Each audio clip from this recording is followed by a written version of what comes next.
All right, let's jump into things. So I'm really excited to have my first guest here on the Career Pursuit podcast, and it's the one and only my middle brother, Liam Mckercher. Woo! What's up, Liam? How's it going, dude? It's going pretty good, man. I appreciate you joining me here today. I essentially, what I want to do today is I want to have a conversation with you about your career, about how things have been going. You've recently graduated within the last couple of years, and you've been on a little bit of a tear. You've definitely had some highs and lows in terms of your career, and I've loved watching your journey. So I'm just going to ask you some questions about it, and hopefully we'll provide some other people insight and info that they're looking for. Absolutely, I'm excited. All right, sweet. So just tell me about what you studied in school and kind of where your career trajectory is now. So I studied computer science at Humber. Yeah. And now I'm working as a business support specialist at DSV. Nice. Which is basically like an IT position. Yeah. Yeah. Cool. So it's pretty good. I love it. Tell me, what did you think you would be doing when you were, let's say, graduating high school, right? Because what I'm trying to do here is I want to paint the picture for people. A lot of individuals that I work with at Career Pursuit, they have like a vision set in their mind from high school, and they think it's a very solid vision, and there's nothing that's going to wave or shake that vision. And I think you had a similar vision when you were coming out of high school, going into college, and I kind of just want to know what has changed. And what was your original vision, and what has changed since you've kind of gone on your career path? So me, I didn't really have like a set vision. I wanted to be a lawyer before. Then I took a law class and absolutely hated it. So I stopped doing that. Then I was just kind of lost, just in like a limbo, trying to look for something. And I took this computer science course in grade 12. I even took like the grade 11 one just to fill a credit. And I really enjoyed that. So I figured, if I enjoy this, maybe I'll enjoy pursuing it. So that's what made me go towards computer science. Nice. I like that. From the time you graduated to the time you got employed, and when I say graduated from Humber, what was your journey like? Like, what jobs were you thinking you would get, and what did you end up getting? No, I was looking at a position at Mastermind for like a data analyst. Yeah. But honestly, it wasn't something that I really wanted, so I was kind of lost.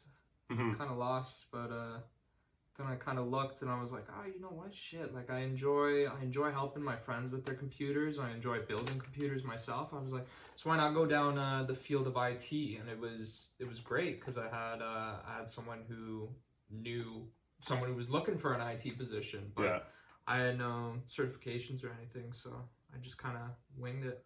So when you graduated Humber with a degree in computer programming? Correct, yes. And so why didn't you think you could become an IT specialist with the degree in computer programming? Because I never worked with any IT related things, like within regards to how to just work a computer, how to make sure that everything is up to date, firewalls, stuff like that, networking.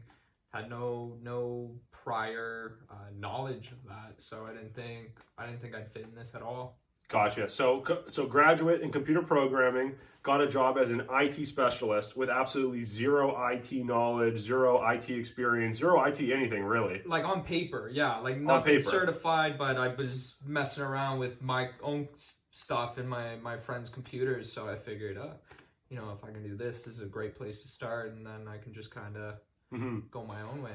Was there any consideration into, obviously you graduated from Humber with computer programming, and you were going to the world of IT specialist. Did you think like, man, I got to go back to school and I got to get more education to be qualified for this position? Yeah, I did think that. Why? I know personally you didn't go back to school. Obviously you're my brother, so I kind of followed your journey. Yeah. Why didn't you go back to school though? Like what was stopping you, and then what ended up happening? Honestly, making money was really nice. Yeah. So I didn't want to go back to school. That's one reason. And also when I was in school, I just slacked. So I figured if it wasn't something that I really, really wanted to do, it was kind of like I was put into it and this is what I have to do in order to pass it. Yeah. But now I'm not looking to do that. If I want to follow something, there's plenty of certificates for IT out there. I can put my own studying in. And it's something that I would want to do, so I'd be more interested in actually doing it instead of following a set plan for me. I get to go my own path. 100%. And kind of what I was getting at there is I think you took the right path in terms of not going back to school, because making money is definitely a priority. Growing up, it's definitely a priority, right? Like money allows you to go live your life essentially. Yeah, it does. Yeah. Don't have to be, looking to move out and get some independence. Mm-hmm. Have more freedom than I've ever felt. So it's very nice.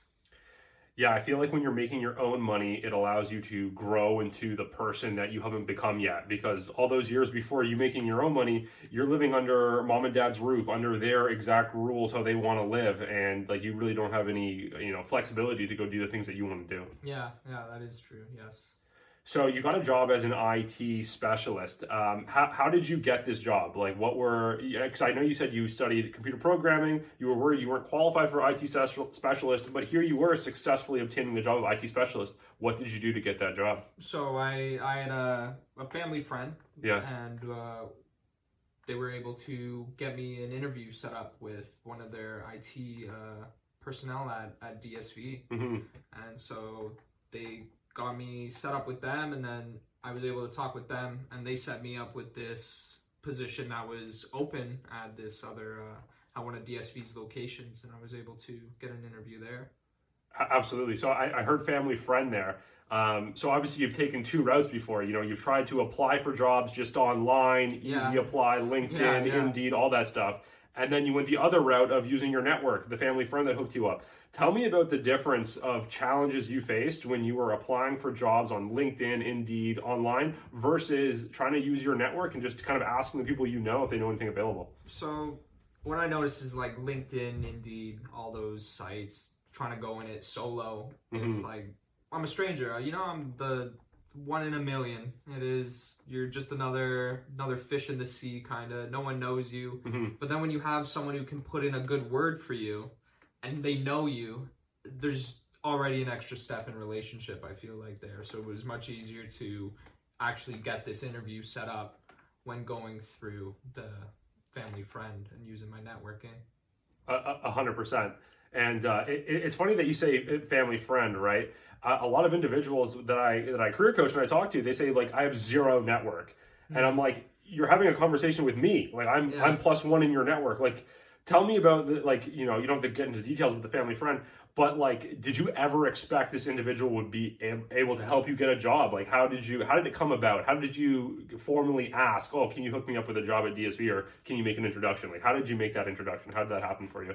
No, so I was just talking with them one day, and they just so happened to mention, hey, like, I graduated, I'm looking for a job right now, I'm just, bumming it at mastermind, not really doing anything. They're like, oh, well, I have heard from this person that they're looking for that exact person to fill this position. So they were able to get me in with them. Mm-hmm. Yeah. So awesome. So a few more questions. I'm really interested in how you got this job essentially with not really much qualifying experience. You had obviously education, but it didn't line up perfectly. When you were going through the job interview, what questions arose, or what were you worried about when you didn't have the most perfect education that lined up with the job opportunity? It was just the experience. Mostly, I had no prior experience in it. That's what I was worried about the most, is that they would see that I'm an unexperienced individual, and that taking me on would be a gamble almost, because then they would have to teach me quite a bit. But as we were going through it, they didn't seem to mind. They actually really liked having a chat with me. It didn't even feel like an interview. It was almost like just a conversation that we were going through, and it was really nice and easy and very natural. Very nice. So last couple questions here. I know you've been working your DSV job for almost about a year now, right? Yeah, over a year. Over a year now. So obviously you're looking to progress. You're looking to grow within your workplace. What things have you been doing above and beyond your day-to-day tasks that you're hoping are going to result in greater success and progression at your current role? Just been trying to get involved in as many things as possible, just even things that are out of my realm of responsibility there. And so recently we've had a little project of putting up these totems in our racking space, and I was the one who was in charge of making sure they're cut, printed properly, bringing in ideas on how we could, what materials we would use to replace these totems because the old ones weren't working. And so just things like that, just even working on Excel spreadsheets, just getting to know that. And not a lot of people know what to do, and I'm able to just kind of give them a vision and show them how we can use this to our advantage. And it's been helpful to them. They're all very grateful. It's actually quite nice. And I've been getting, apparently, to my boss, they've been showing it to his boss's boss. So it's been very nice to see that my name is getting out there. Amazing, amazing. No, it's great to see you, especially it's great to see your boss advocate for you in the sense of showing your work to who's above him, right? And so at least the chain of command that's above you kind of knows what's going on, and it allows you to highlight your accolades to hopefully someone that can give you a promotion or maybe kind of see your work ethic and take you further. Yeah, it is very nice to have that.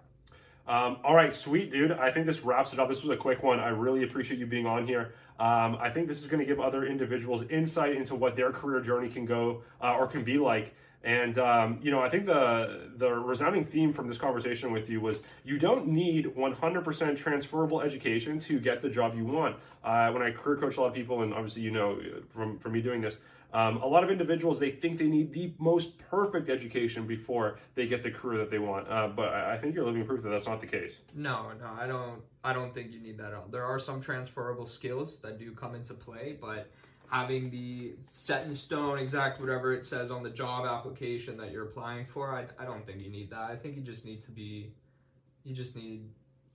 honestly just be yourself and, just go through with it and give it the best shot you can. And people will notice that, the energy you bring, and they go, oh, this is clearly he knows, what he wants to do, what he wants out of life. He's a put together individual. He knows this is going to be a great addition to our team almost.